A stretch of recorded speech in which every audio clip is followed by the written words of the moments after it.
What's up, guys? I'm here with another book review. This time, the John Green and David Levithan crossover, or collaboration, better word.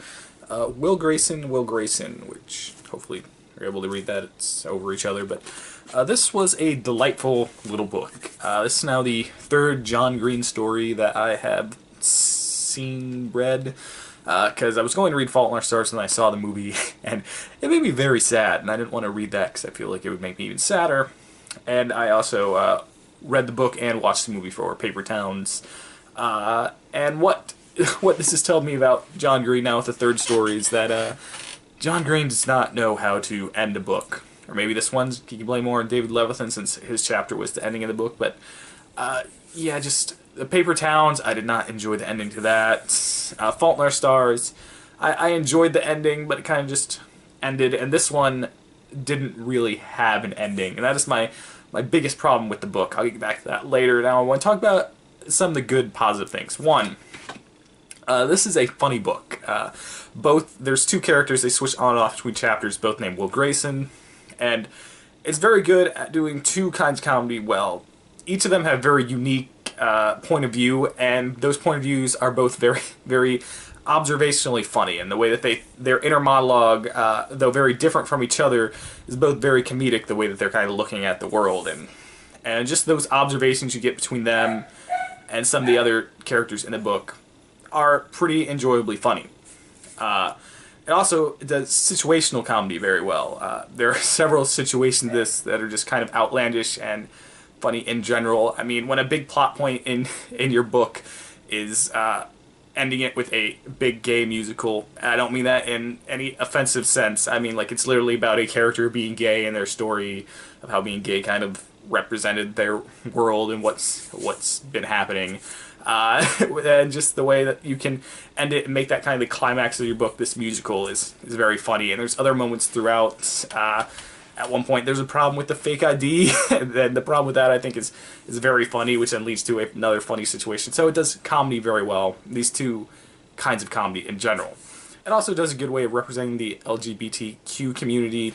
It's a character where one of the main characters is gay, and the other character's best friend is gay, and it's kind of like them being gay is a big part of the book, but it's also not the only aspect of their character, and it's also like, even though them being gay is a big part of the story, the way the other characters react to is kind of just like, alright, cool, yeah, you're gay. It's kind of like, I don't think I got a chance to talk about this in the Power Rangers, but I liked how when Becky G's character, the Yellow Ranger, comes out as gay, it's kind of like, it's like, alright, whatever. And I think this book does a good job being like, hey, they're just normal people, so I think it does a good job at that.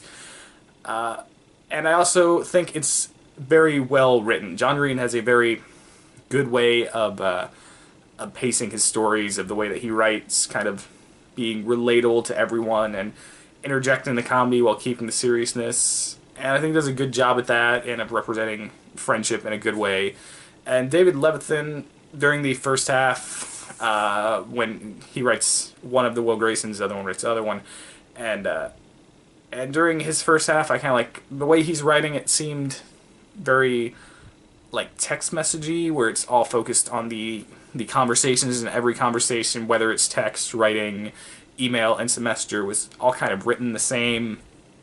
And that kind of works during the second half when you care more about this character. In the first half, it felt it was weird. And even John Green, the very first chapter of his, kind of just felt like a long run-on sentence. So I think it started off kind of like, I was like, but then it gets better as it goes on, as you care about these characters. Specifically when you find out what happens to one of these characters was just so shitty is when I start to care about him. But John Green's characters you care about instantly, and you eventually care about the other ones, the David Levithan side. And it's just, it comes back to that ending. It kind of ends in the middle of the climax. Like, you want it to keep going, and it just, the way it ends is kind of weird, and it's like, that doesn't really make sense why you would do that. And then we get no real explanation why they would do that, because it ends right after that. And that's really the big drawback and the big problem with this book, which is otherwise very funny, very original, and very charming is the best way I would put it. So overall, because of the ending, because of my problems with the writing in the first half, I'm only going to give it a 3 out of 5, though I do recommend it. Of the 3 John Green stories, I've read/seen. This is my least favorite, but still very enjoyable. And I will read more of his books. I think I have another 2 in this stack, which has gotten bigger. So I added a couple Sherlock Holmes books and American Gods and other things. But yeah, I will get back to some more John Green stories in the future. But next book up will be, I am finally reading the classic Hitchhiker's Guide to the Galaxy. So hopefully that will be my next review that goes up. There's also a Star Wars book coming out in April, which will probably be close up, and I think I'm going to read American Gods. It's going to be my next book after this. And if you're wondering about the Last Egyptian Rick Riordan book, I will get back to that eventually, but I just read like a chapter or two, and I just couldn't get into it. But I do want to finish it, because I like the first 2. It's just been so far removed from those. So yeah, if you've read this, let me know what you thought about it down below. What's your favorite John Green book? And if you don't know who John Green is, look him up on YouTube. He does stuff with his brother, the Vlog Brothers. You probably heard of them. They do VidCon and stuff like that. Unimportant. I'll talk to you guys next time. Like, share, subscribe. See ya.